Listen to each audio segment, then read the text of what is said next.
Anyway, yes. So All right, I'll share you. I'll share sleepwalking. the screen so you're at least a little smaller. Thank you. Cool. So here's the session of Sleepwalking, our new single. Ooh. Cool. So what you just were explaining there, I can actually go into our production folder, and this is where I've spent a lot of time on this particular release, opposed to our previous releases. Is I've focused a lot more on the production and sound design and thinking about the sonics more rather than doing it all on guitar. Because previous albums, it was all guitar based or bass guitar based riffs, and that's how I started a lot of the songs. And this has been my kind of way to stay fresh with each release. And I love bands that do that. Like Carnival's a great example. Every album sounds completely different. Like I Yes. love it when bands like completely change their sound but do it really well. Like Thrice is a big one. Like used to love Thrice. I mean, I still do. And then they did Visu, and they changed into this kind of musy, proggy kind of album. I'm like, this is sick. So my idea and what I took away from that is, and also Silverchair, is starting each release on a different instrument. So on the first album, I wrote and started every song, every idea from a guitar and a guitar riff. The second Cool. album, I started every song on a bass. And this time around, I started everything on keyboards. So a Oh. lot of this stuff is very kind of full range because a keyboard has all the way from lows to highs. Bass guitar was limited because it's all bass, right? And guitar is very limited because it's only kind of low mid or mid to high range. So by using keyboards, I felt like I had a full range of sonics and notes and expression to be able to create something that's really cinematic in some points and also add a lot of ear candy and all that kind of stuff. So going into the intro of Sleepwalking, and as you mentioned, you felt like something was coming. So I've got stuff like this, a riser, Rise are scary. scary risers. Nice.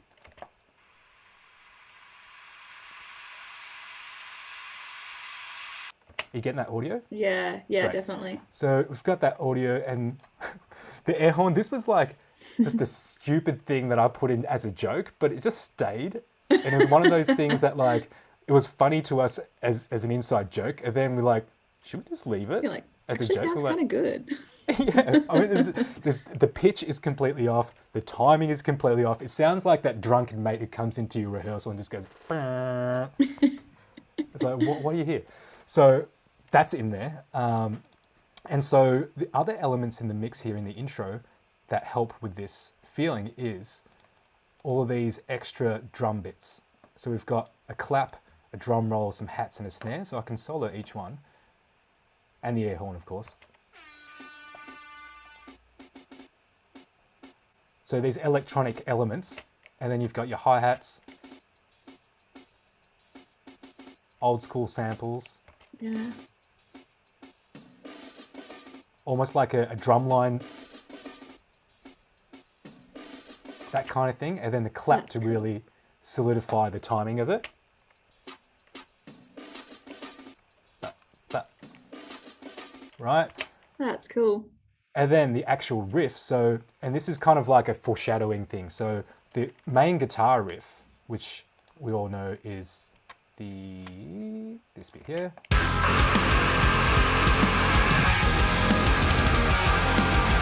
That intro riff, I That's just good repeated stuff. on a synth. Ah, And that synth, when that riff kicks in, I pitched it down an octave to match the guitars because they're quite low. And it gave the guitar sound a bit more of a metallic quality and a bit more of a droney quality at the same time. So instead of using the classic guitar tone, mixing it with that synth kind of gave it a different character. And to me, it sounded a little different than like a usual guitar tone, which was what I was going for anyway. So I'll go to the riff.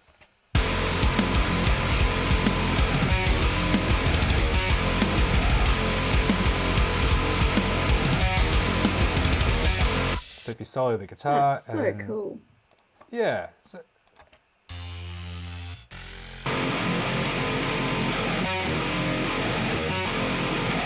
and over the top, you can hear that saw Yeah, sound over it, and that gives it a bit more articulation as well, which helps in the mix especially when it's so dense. Like there's so much going on in there.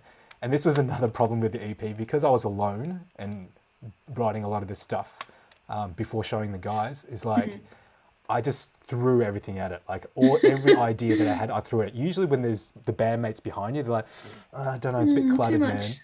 None of those voices were there, so I'm like, yeah, sick. Just throw it all in there, throw it in there. I'll make it work. And that was and that yielded different results also, which is cool.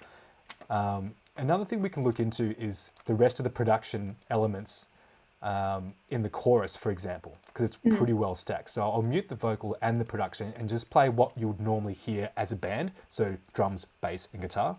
Yeah.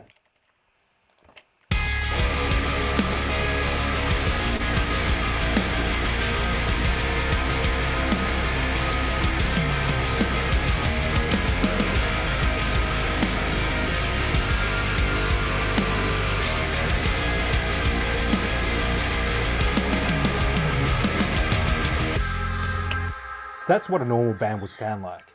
Yes. But if we add in the production, and I'll just solo the production, and these are all the elements within that chorus. So we've got like a piano.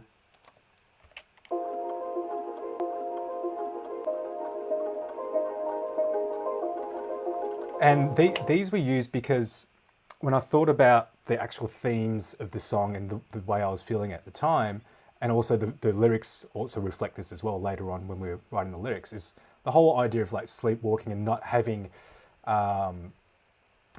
control. It's kind of like you're not having control and being in almost like a dream state, or being in a state where you know that something's wrong but you're not doing anything about it and not really realizing it until it really slaps you in the face. So with that in mind, a lot of these sound designy things, I kind of try to make it sound a bit more dreamy. So things like these loops where it's a piano loop, but I've stopped it and made it audibly repeat itself. Usually you can just repeat a line over and over again, but if you actually chop the waveform itself, it has this way of sounding like it's looped because there's no tail of the reverb or anything like that. So if you solo these, it kind of creates this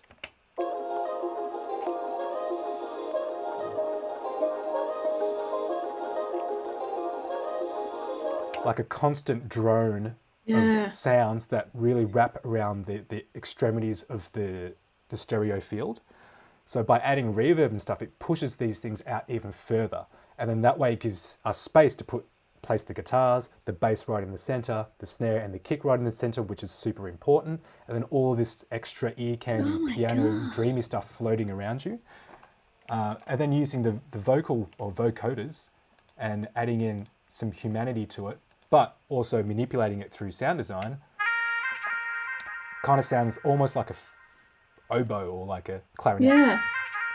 But it's a vocal sample that's been manipulated, pitched up, delay and reverb on it. And all of that stuff, if you lay that on top of the normal band stuff, it really fills it out. So I'll bring it in halfway through.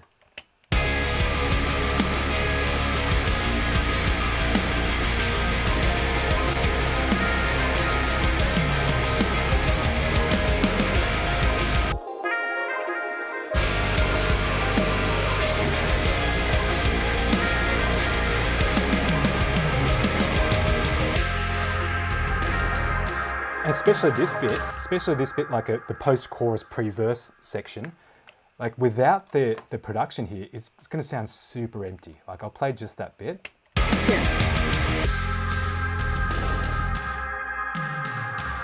Yeah.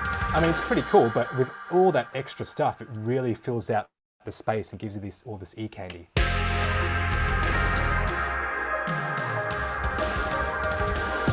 And then even like the repetitiveness of that breathing kind of piano sound, it almost sounds like left, right, like you're walking.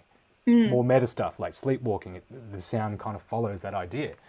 And then on top of that, when you've got vocals, and I went ham on the vocals because I know this is the first release. Oh my gosh! The first release we're able to do with our new singer and writing with our new singer. The previous album, a lot of the vocals we wrote, and then Ben, amazing vocalist, he finished it up for us. So it wasn't like his initial ideas. So this time around, I knew Ben's abilities, and I know he's a great singer, and he can pull off a lot of voices and stuff like that. And we both have a similar background in like vocal artists and stuff. We both love rich, thick harmonies. We love gospel. We love all that stuff. So I figure he knows what I'm talking about. I know what I want. So let's just go ham on it. So we went nuts in the vocal production on this release. So things like vocal delay throws. And what we mean by that is like just for a certain phrase, it just repeats that phrase. Yeah. So on the main vocal, we've got some delay throws. Got everything to lose and I won't back down. Tearing out my heart to see what I have found. So all of those big reverby things, and then we more ear candy with the pannings, like down, down, down, left, right, left, right. It keeps things really moving and really interesting. And then on top of that, we've got like all of the layered vocals, because I love like fully thick pop vocal. I'm a huge pop fan and a huge boy band fan, so I love harmonies and all that kind of stuff. Don't get me started. If your podcast is about I boy like bands, harmonies. Well, maybe I'll call you back for a season when I do that. dude, one boy band episode featuring just me, or just us, because we love it. So we fully stacked it. So I did like a center vocal, then this exact same thing double track. So we've got 3 sets of vocals doing exactly the same thing. So you've got a wall of vocal, and then we've got our low vocal doing the octave lower. So we've got everything to lose and I won't back down. And we've also got an octave above. So we've got 3 voices or 3 different pitches, but we've got 3 of the main, 2 of the low, and then 2 of the high. So that sounds like this. Got everything to lose and I won't back down. And then on top of that, we've got a backing harmonies, which is these guys. Tearing out my heart to see what I have found. But if I disappear. And then I thought that found, I really wanted to extend it. That's why the delay throws there. And so that sound continues while this next bit of vocal comes in over the top. And then on top of that, right at the end, we've got all of them at once. Stop here wouldn't make a sound before I'm in the ground. So with all of those vocals in there and production, it's already full. Like, got everything to lose and I won't back down. Tearing out. Throw a 4 to the floor kick drum like a and behind it. You've got a remix. You know what I mean? I thought ahead. Yeah. Drop But that's it. like a quick breakdown. And not only that, if you go into our verse, this is where it gets super stacked. This is all of our harmonies and backing vocals. So if I kind of minimize that a little bit, you can see at one stage, it's probably about like 18 vocals going at once. And these are all backing harmonies. Filled my mind with every wall I could. This is like the boy band verse. Especially this wall I could. That was the harmony. I'm like, that's the boy band harmony. I want you to hit that wall I could. That one. Where is it? Right here. I'm ready. That is the winning That the boy band sounds. harmony. Filled my mind with every wall I could. Yeah. Stop my eyes. I'm already thinking of like dance moves and shit. You are loving this. I love boy bands so much. But that's another like influence. Like, yeah, I listened to metal and prog and I loved all that stuff when I was younger. But I also loved Prince. I loved Michael Jackson. My dad listened to the Beatles. I love Spice Girls. I went through a Spice Girls phase. I watched I'm the not movie. surprised. Yeah, it's full on. So a lot of those influences are injected into this songwriting, and like all the sonics and stuff. I really like really lush, thick backing vocals, manipulating the sense of space and sense of reverb. Like in the pre-choruses, there's these backing vocals here that are sent way further back in the mix. Screamo. Yeah, there's some screamos in there. Nice.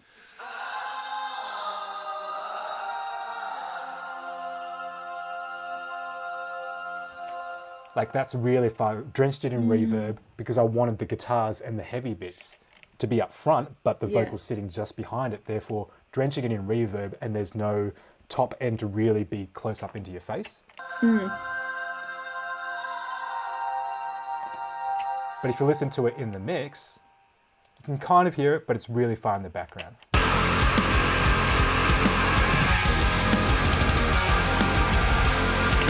That kind of thing. So yeah, that's a little quick dive into our single, which is cool because a lot of these things is in the production, and especially in the drop in the middle bit, I was like, this could be its that's the own good song. stuff. Which Yeah. is, I'll just solo adjust the production here.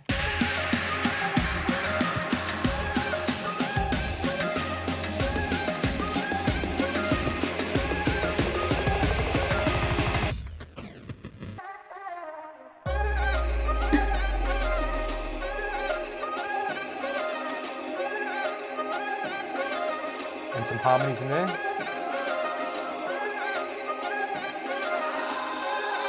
These guys.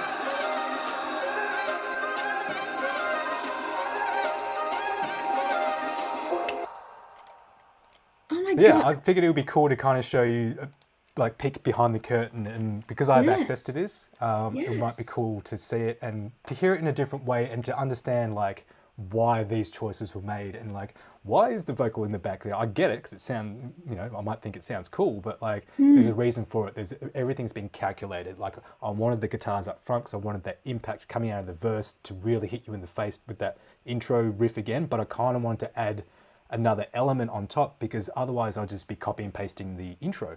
It's like, well, I've done that already. What do I want to add? What do I want to add to push the narrative of the song along and to keep things interesting? And then adding and keeping the same piano sample, like for example, this guy here, throughout the choruses, but linking it and using a similar sound but slightly different during that drop riff.